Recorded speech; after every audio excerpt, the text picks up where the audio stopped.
Sir ride आपने book की थी? हाँ, लेकिन इसमें तो लड़के की फोटो लगी हुई है। हाँ, उसी का फोटो लगा है, बैठिए। फोटो लड़के की लगी हुई है, तो फिर आप क्यों आई हो? सर फोटो उसी का लगा रखा है, लेकिन राइड सारी मैं ही लेती हूँ। ऐसा क्यों? सर पहले अपनी फोटो लगाई हुई थी, लड़की समझ के लोग राइड्स कैंसिल कर देते थे। तो फिर ये काम करती क्यों हो तुम? पैसे कमाने के लिए। घर में और कोई नहीं है काम करने वाला? है ना सर, छोटे भाई बहन है, लेकिन कमाने वाली इकलौती मैं ही हूँ। और तुम्हारे पेरेंट्स?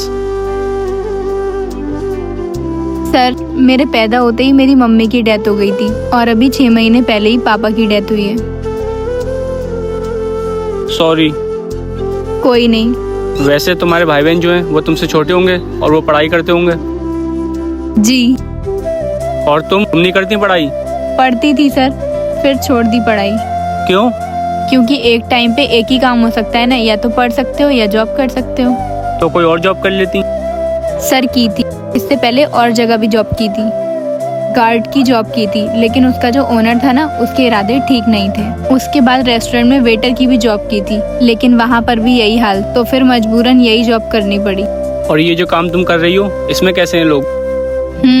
कुछ राइड होती हैं ऐसी जो छेड़खानी करने की कोशिश करते हैं, टची होने की कोशिश करते हैं, पर पूरे दिन में 2-3 राइड्स ही ऐसी होती हैं, बाकी सब ठीक होती हैं। वैसे एक बात मानना पड़ेगी, तुम हो बहुत बहादुर।